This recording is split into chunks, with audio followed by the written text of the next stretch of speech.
Of course it is true we do not speak the language people speak. We have our own way of talking, but that doesn't mean that we don't talk, said Larry, the monkey.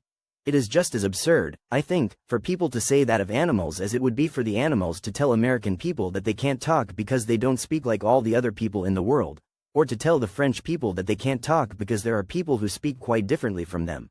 When we are unhappy we make certain sounds and words of our own. When we are frightened we have other sounds to make. When we are pleased, we have still others. When we are playing we have others again. And so have all the animals. The bears have different kinds of growls for different things they mean to say. The deer can talk, oh so well. The chimpanzees and the orang-utans are great talkers and they know a lot, too. Don't people know that? Haven't they ever seen and heard a chimpanzee and his keeper talking? Then if they haven't, I just wish they would. And I wish they'd come and hear me when I chat with my keeper. He understands me. He knows what I want and why I want it, and when I want it. He knows whether I feel well or sick. He understands me perfectly, and I understand him. Dogs talk, as everyone surely must know. And Mr. Siberian Tiger talks. He told the keeper how pleased he was the other day when the keeper rubbed his back through the side of the cage. He actually purred like a pussycat. And the wolves? How they talk whether they are here in the zoo or whether they are free. The bears all talk. And the rabbits talk. Their thumping sounds are words, oh yes, indeed.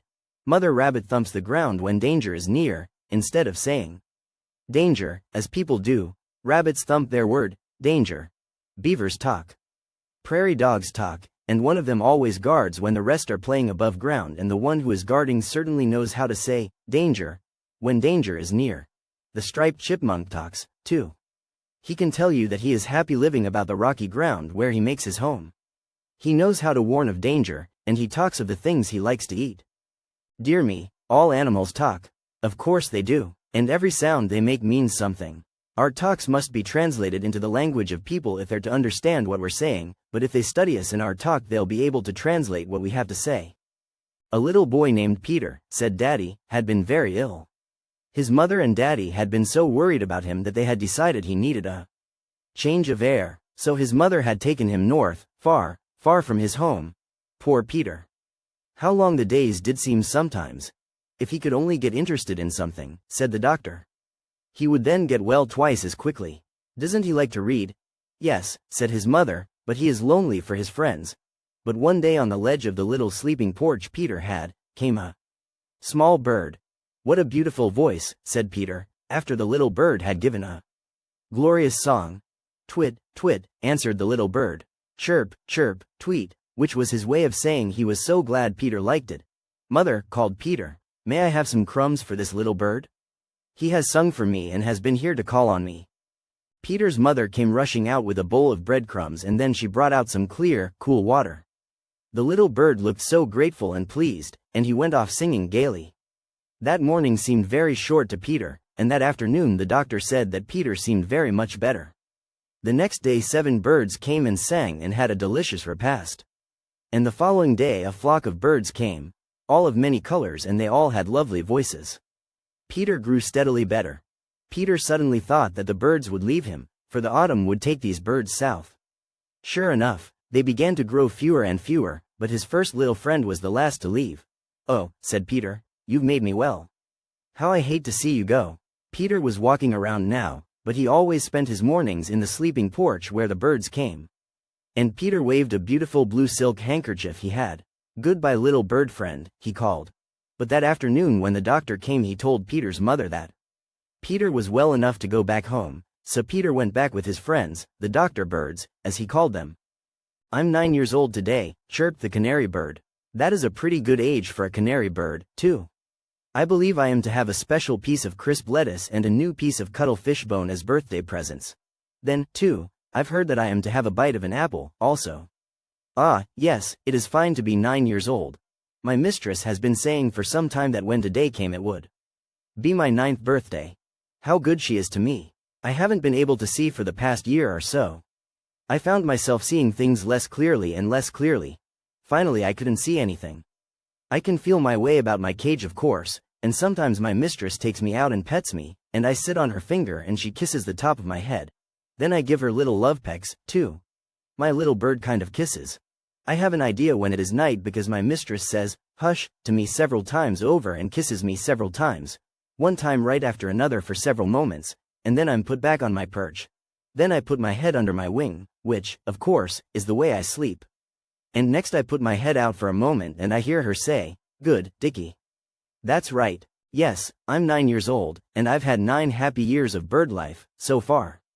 Yes, I know, said Daddy. I promised Evelyn I would tell her about the dolls I saw in the old Natural History Museum in Washington the other day. There were dolls which belonged to the great-granddaughter of Major Bradford, who was an aide-de-camp to Washington. There were dolls and toys which belonged to children at different periods of time, years ago. Some of the dolls had blue eyes, and some had brown eyes. Many of them wore real lace and looked very fine and wonderful. There were toys too, and there were some sets of dolls' china which didn't look unlike the china Evelyn owns. There were many dolls and toys which belonged to children in 1870, so that any little girl who ever goes to Washington should go to see the dolls which used to be played with many years ago. Ah, said Mr. Red-Crowned Rooster, I have found a worm. First come, first served, he added. Then Miss Gray Hen looked at the worm and said, May I have it? I didn't eat much breakfast this morning, and I'd enjoy an extra meal. Indeed, it is a pleasure to give it to you, cock-a-doodle-doo, said Mr. Red-Crowned Rooster, who was a gallant, mannerly young rooster. The little chicks were still halfway out of their shells and halfway in their shells, said Daddy. See the broken shells we are leaving behind us, said one little chick to his brother. Will we ever be able to get back in again? I don't believe we will, said another little chick. Oh, dear, there.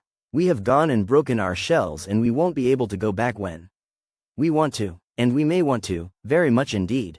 For we may feel very shy in the great barnyard world, and we may want to crawl back into our little dark hiding places. Little chicks, said a sweet voice, I am the Fairy Queen. I won't come too near to you so you can see me, but I am going to tell you something. You are growing out of your shells just as boys and girls grow out of their shoes and their suits and their dresses. They can't get back into them again, either, any more than you can get back into your shells, for that is growth, little chicks, and when you grow to get bigger and stronger you can't go back to your babyhood. A grown-up man can't go back into a little boy can't go back to the way he was when he was a baby and had to be wheeled in a carriage, and neither can you go back into your shells. None of us can do such things, because it isn't Mother Nature's way, and Mother Nature's way is always the best. So don't feel sad, little chicks, because you are leaving your shells for good. It only means you are growing up into big chickens. And they all felt happy again. We have sturdy, strong trunks and arms, said Old Mother White Oak, and we have such good roots that we can stand storms. We are very popular with the men who gather lumber and the people who care for trees. And we live to a very great age. Oh, we become so old. Then we've a long, long time to live, Mother Oak, asked the little oaks. You may live to be more than 200 years old, said Mother Oak.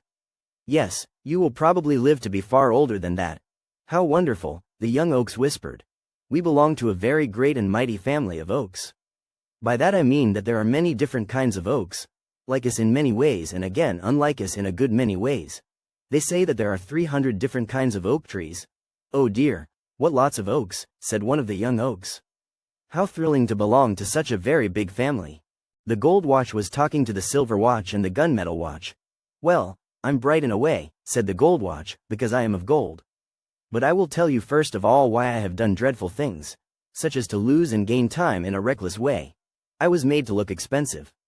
I cost a lot of money, that is, I cost a good deal of money. The creature who made me, and the one who had me made were more anxious to make me look well than to have me act well. They didn't care what happened to me once I was sold, and they sold me for less than they usually would sell a gold watch for because I was so cheaply made inside. Of course in truth I was very expensive, for I wasn't worth my price, and that makes an object most tremendously expensive. Well, you see, my works were very poor. I was nervous and not well and strong, and so I couldn't go steadily. One day I'd feel very fine and I'd go dashing ahead, trying to make up for lost time. That, of course, a poor watch can never do. It has never been expected of a watch, and so a watch shouldn't try to do it. Time goes right on no matter what we may do. But you see, I would be so silly. I would go ahead so fast that it was as bad as though I lost time. Many were the times when I felt so downhearted that I just dragged the hours away, and lost lots of time. The whole trouble was that I was trying to pretend that I was something I wasn't. And that never does. If a creature is what it is and isn't trying to be something else, then it is all right. I was trying to act like a fine goldwatch and I was really a poor goldwatch. I was a humbug, but it wasn't my fault. It was the fault of the people who made me. Anyway, now I am here to be fixed up so I can be what? I pretend to be, a timekeeper. But there are people who don't appreciate moments. Oh, wasted moments are such a pity when people could make so much use of them in working or playing, anything but wasting them. That is what I think is the greatest pity of all. There was once an old lady who lived all alone, said Daddy. Her only companion was a big dog whose name was Fred. But one day Fred got sick. Oh, he was such a sick doggy. He could scarcely wag his tail when his mistress asked him how he was. He just looked at her out of his big eyes and made queer little sounds in his throat, which in dog language meant, "Don't worry, kind mistress. It makes me sad to see you so unhappy." But Fred only grew worse and worse. The dog doctor came, and said Fred was dying of old age. Poor faithful Fred, how he did hate to leave his mistress. He seemed to know how much she would miss him. A week passed by and at the end of a long night when Fred had dozed off and on with his head in his mistress' lap, his breathing stopped. And over his shaggy fur the old lady's tears fell hour after hour. Now one day, some little while after Fred had died, the old lady was sitting by her window looking out on the village street. There at her door was a big dog. He looked very much like Fred, but he was young and he jumped and bounded. Scratch. Scratch, went his paws on the door, and the old lady slowly got up and let him in. "Whose doggy are you?" she asked. The dog looked at her for a moment, jumped about and then licked her hand, as if to say, "I am yours, if you will have me." She brought him some milk to drink, and gave him a bone. While he was playing with his bone, she put on her bonnet and shawl. "Come with me," said the old lady. "But you mustn't go too fast." And along the village street they went. The dog going off on short runs, but always coming back to join his new mistress.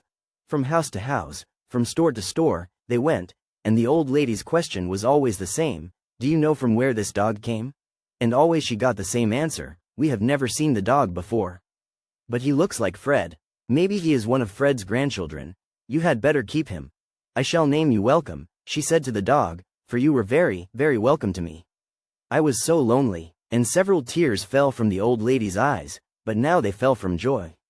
"The other day," said Daddy, "when I had to be in Washington on business, I found a little spare time in which to visit the Children's Miniature Museum in a building known as the Smithsonian Institution. Now, in this museum, where there were different kinds of birds and insects and trees, there was a description of the bird or of the insect, and of its ways. Among the insects and spiders were some scorpions and the thousand-legged creature. Mr. Thousand Legs is very long and has lots of little legs underneath him. Of course he must have lots and lots of little legs when he is called Mr. Thousand Legs. Then I saw Mr. Tarantula from South America. Mr. Tarantula can catch birds. Then Mr. Giant Walking Stick was there with long feelers coming from his head. He, too, had been brought from South America. He had some little feelers, too, and 3 pairs of legs which are almost enough for any creature. He was grayish-white in color. Then, Daddy continued, there were examples of different kinds of trees and of the different creatures who lived in the trees, and of how they could protect themselves by the color of the nests they made, and by the safety habits they had. For example, the brown creeper creeps over the bark of trees which have much the same coloring as his feathers. The wood pewee has a nest, bending down, in the tree, shaped and fixed so that it almost looks like a part of the tree. Then the bird called the least tern always lays its eggs among the pebbles on the beach, and the eggs and the babies are much the same color as the pebbles. In that way the least tern can protect the eggs from the seagulls who would steal them if they thought they were eggs instead of pebbles. Mrs. Nighthawk's ground nest is made to look like dead leaves and just like the ground. It is hidden that way, and it made me think yet again how clever the birds are.